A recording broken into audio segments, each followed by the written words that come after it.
Beauty and the Beast is slated to have a new live-action adaptation in 2017, and the world is getting excited and of course becoming full of brimming nostalgia. In honor of remembering a key moment from many people's childhoods, let's take a look at the top 10 facts about Beauty and the Beast. Facts from everywhere: story, TV, movie, everywhere.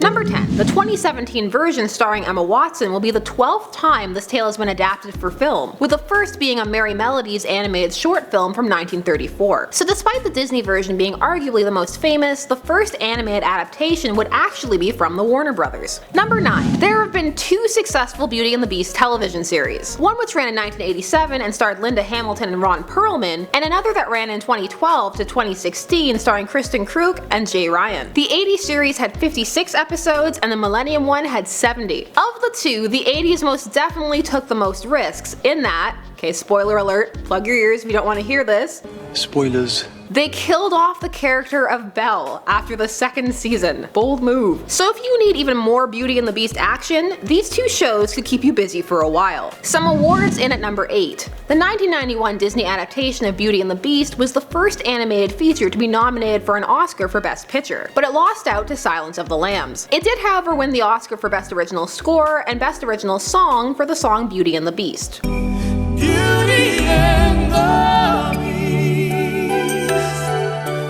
The film is also considered by many to be the best of the entire Disney Renaissance era that took place from 1989 to 1999. Back to 2017 at number 7. With those keeping up with the recent, at the time of this recording, production of Beauty and the Beast, they may have eagerly been examining the voice talent, while Sir Ian McKellen has been cast as Cogsworth, the uptight wind-up clock. Sir Ian McKellen was apparently offered the role of Cogsworth in the 1991 film, but he turned it down. While that may be a rumor, what is for certain is that this film will see him reunited with director Bill Condon, with whom he made Gods and Monsters. A question about Belle in at number 6. How old is Belle? Well, that seems to be up in the air. While she is listed on several wikis as 17, her original voice actress Paige O'Hara stated in an interview with Vanity Fair, "I am really honored to have been able to create a character who in so many ways is a revolutionary heroine. She's the only one who they ever created to be in her 20s. All the other princesses have been teenagers." So is Belle 17 or in her 20s?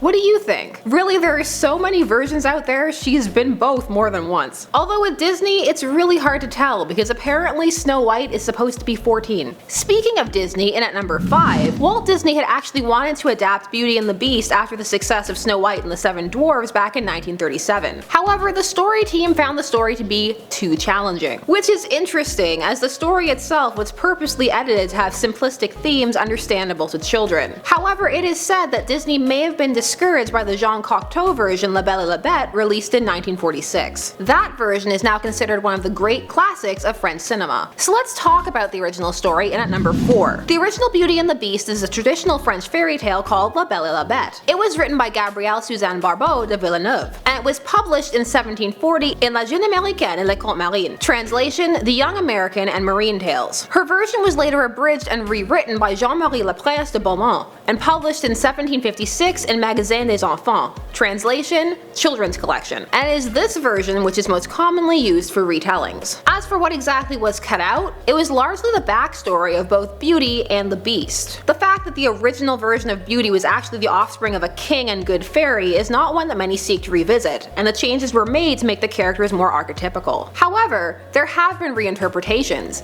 Case in point, number 3. The story was retold in a modern adaptation for the young adult novel Beastly, written by Alex Finn in 2007. This retelling takes the story to a high school setting, but maintains the magical elements. While the literary adaptation received positive reviews, some calling it a clever update, the film version released in 2011 was a little more maligned, including the fact that to make the protagonist beastly involved giving him a bunch of tattoos, and that essentially he was still gorgeous. While the director felt it was a deep message for teens to learn about inner beauty, many felt they'd already learnt that lesson, and if they wanted to, they could always go rewatch Beauty and the Beast. Most who rewatched the Disney version, and as a result, we have our number 2. Disney is known for its fans coming up with elaborate theories, and Beauty and the Beast is no exception. Here's a fun one from Tumblr. This one claims that Belle describing her favorite book is actually describing the plot of Aladdin, as she describes it as having far-off places, daring sword fights, magic spells, and a prince in the skies. Then, as she describes the book later in her song, she states here's where she meets Prince Charming, but she won't discover that it's him till chapter 3. Of course, that could be similar to a lot of fairy tale plots, some also put out by Disney, but it must be noted that Aladdin was the next film released in the Renaissance lineup the following year in 1992. Coincidence or Easter egg?